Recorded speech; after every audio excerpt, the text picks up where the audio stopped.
Welcome to the Debt Matters Podcast, where we help Canadians find solutions to their debt with licensed insolvency trustees from across Canada. I'm Wayne Kay, and in today's show, we're going to talk about the economy of Canada and household debt. How much debt is too much? We're going to find out what the average Canadian's household debt levels are. How do you know you're in debt trouble? We're going to find out about your debt-to-income ratio and what that means. We're going to talk about how this looks and compares to just a few years ago and what happens if things get worse. My guest today is Leigh Taylor from LCTaylor, licensed insolvency trustee in Winnipeg and Kenora. Thanks for being here, Leigh. Hi, Wayne. How are you? I'm doing great. Thank you. How are you doing? Pretty darn good. I'm excited because we're going to be talking about the economy of Canada. We're going to talk about debt. And are we as Canadians falling deeper and deeper into debt? Well, I think the answer to that is yes, with a few little asterisks beside it. Okay. Part of it is we've just come through, or almost all the way through, this COVID epidemic now, and that's created a lot of pretty unique problems that I'd say none of us have ever faced before. So parts of the economy are doing well because they're recovering. Other parts remains to be seen. Mm-hmm. You know what's interesting? As you look at Canada's economy, we have many companies with record profits, as we've seen prices skyrocket.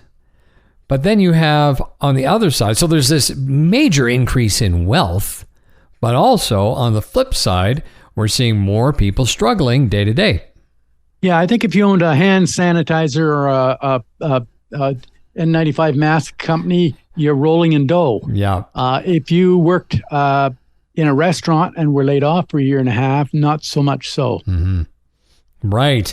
So when we talk about our country's economy, how are you feeling about it at this point? Do you think we're doing all right?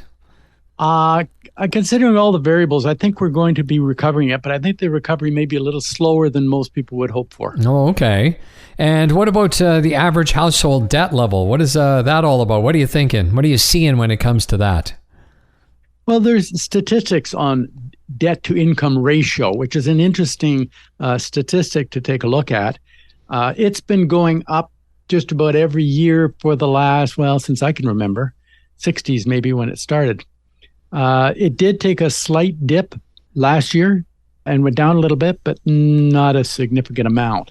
And it's basically the ratio between how much debt the average household owes compared to what the average household income is. Mm-hmm.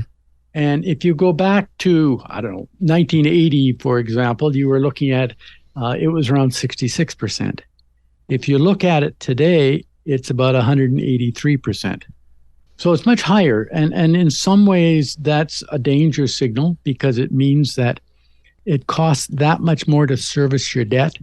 And if it costs more to service your debt, that leaves less left over for standard of living kind of expenses. Right.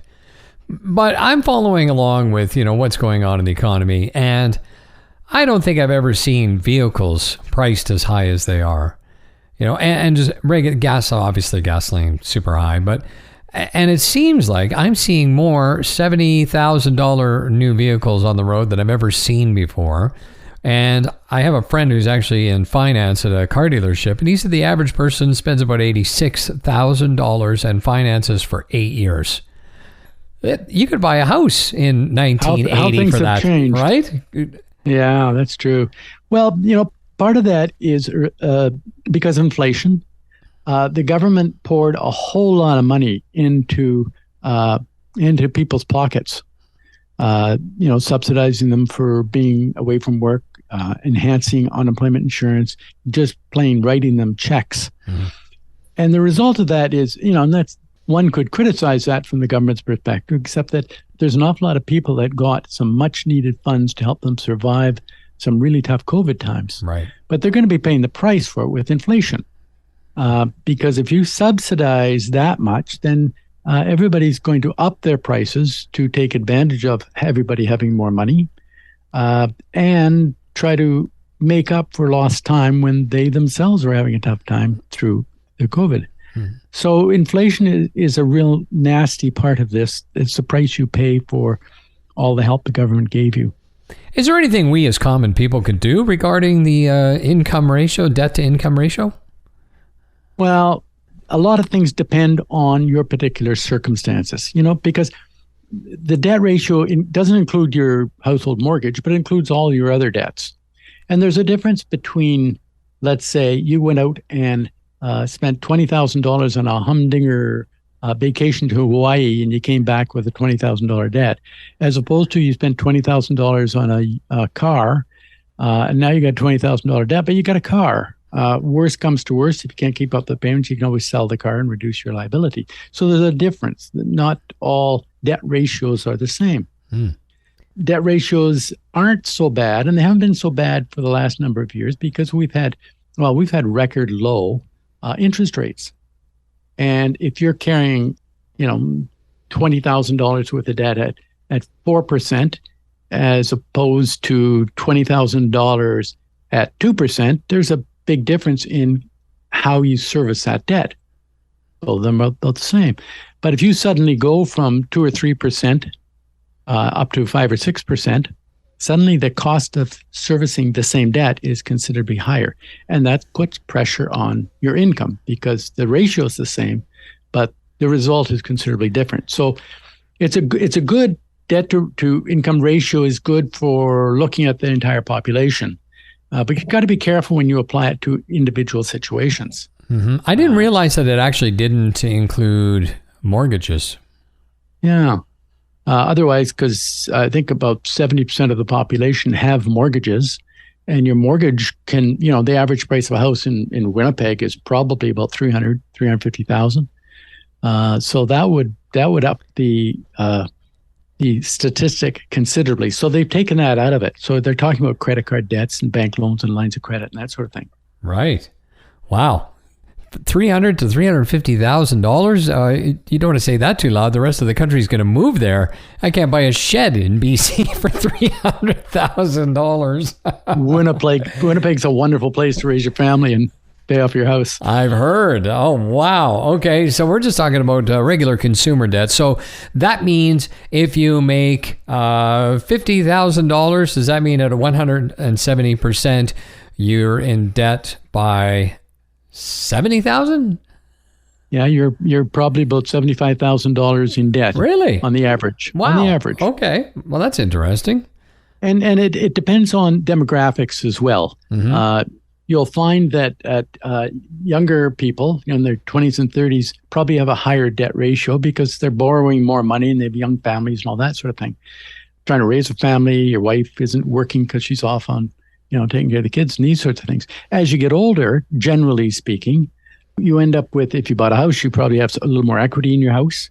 You've probably got a lot of the costs of, kids and these sorts of things paid off a little bit. And if you've done, you're careful with your money, you've saved a few dollars as well. So the debt ratio is a little different. So there's a lot of variables that go into analyzing whether your debt ratio is too high. I guess the key in taking a look at that is look at your individual situation and look at debt servicing. Can you service the debt that you've got and have enough money left over for a reasonable standard of living? If the answer is yes, then you're probably doing okay. It'd be nice to save a few bucks, but as long as you're not getting further in debt, you're servicing the debt. If, on the other hand, you find that you can't quite pay your credit cards off, or at least pay anything more than the interest that's due on them, and you have to sort of rob Peter to pay Paul and scrunch on various expenses in order to pay the rent, you're probably too far in the hole right now. Mm-hmm. So debt servicing becomes sort of the individual key. So if you're looking at this and say, well, okay, my debt ratio is 162%, is that too high or not? Part of the question then becomes, are you able to pay your bills and still maintain a reasonable standard of living? That's what it's all about. Okay.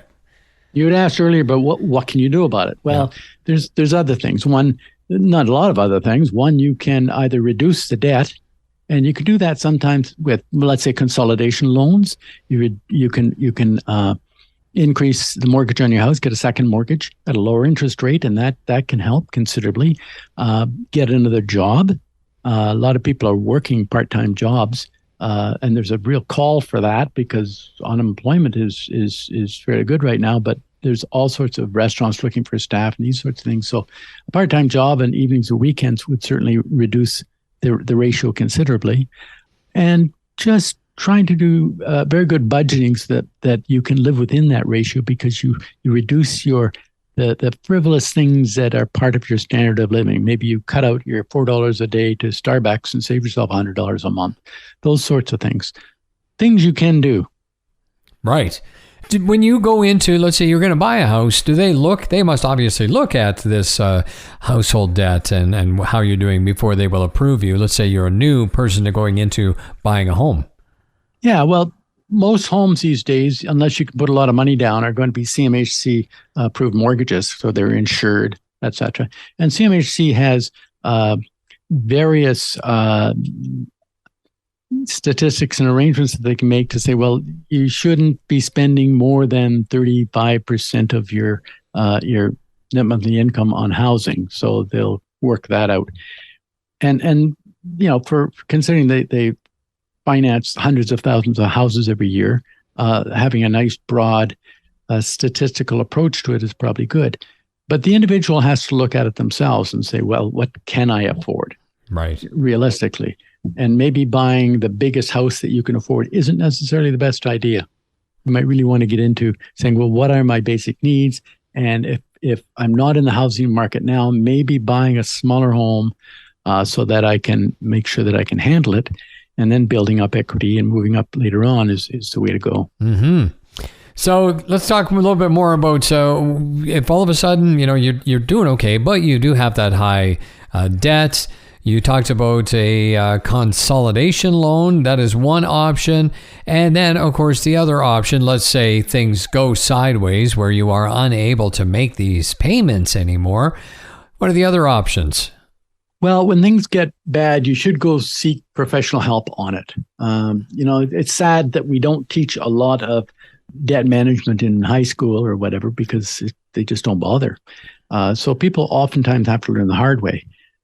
So getting help with doing budgeting is a good thing to do. Certainly talking to someone like a licensed insolvency trustee, such as LCTaylor, is a good idea as well, because we can certainly give you an idea of what direction you should be going in. Is a consolidation loan going to help? Well, if you have a couple of $100,000 equity in your house and you've got $70,000 worth of credit card debt, you can probably get a second mortgage at, what are second mortgages running now? 5%, 6%? And that'll be a whole lot better than the 18 or 22% that you're paying on your credit cards. Mm-hmm. And that makes sense. Just taking several credit card debts and rolling them into one debt doesn't really help you unless you have some sort of collateral that would justify reducing the interest rate that's being charged on that. Otherwise, you're not really saving yourself any money. You're just writing a few less checks. So the same total. Here's a question. If you are having some credit card issues, has it ever happened where somebody has contacted the credit card company and said, I can't do this 21%, where they'll drop it down to 10? Or is that unheard of? In theory, it's a plan, but it's almost unheard of. And part of the problem is, you take Visa, for example, there's about 13 million Visa cards out there. And there isn't a Visa customer that wouldn't like a lower percentage rate and doesn't feel sort of hard pressed when they can't pay their bill off at the end of the month. So, if Visa starts setting the precedent by merely asking for it, then going for it, they do it. They just can't afford to do it. Oh, I'm sure they could scrape by. Yeah, it's shocking. It's criminal. Yeah. In fairness to them, though, I mean, they've the responsibility to the shareholders, and their shareholders want return on their investment. Right. And that's what they're in business for. So it's the capitalist system. Right. So you get yourself in trouble. Well, there's other ways to get yourself out of trouble.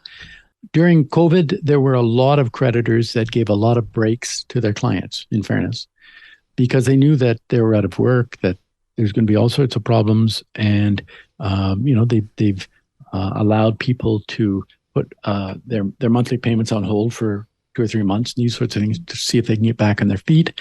I know that when we file proposals with creditors seem to be a lot more available to discuss through a formal proposal, for example. If they would take so many cents on the dollar, some creditors were a little reluctant to agree to proposals unless they're really good proposals. And they've let more of them go by because they know that there's a lot of people out hurting. And the fact that they're willing to try to do the best that they can is a good sign and should be recognized by the creditors. Well, that's great news. I mean, you deal with them all the time, so that is definitely going in the right direction. Well, I think we covered a lot of information here. Any final words you want to share regarding household debt and our country's economy? No, other than it's all well and good to look at the country's economy, but you have to look at your economy first. You got to decide whether you're above water or not on this thing. Can I afford to support myself and my family and still pay my bills? And if the answer is I'm not sure, then you better seek some professional help.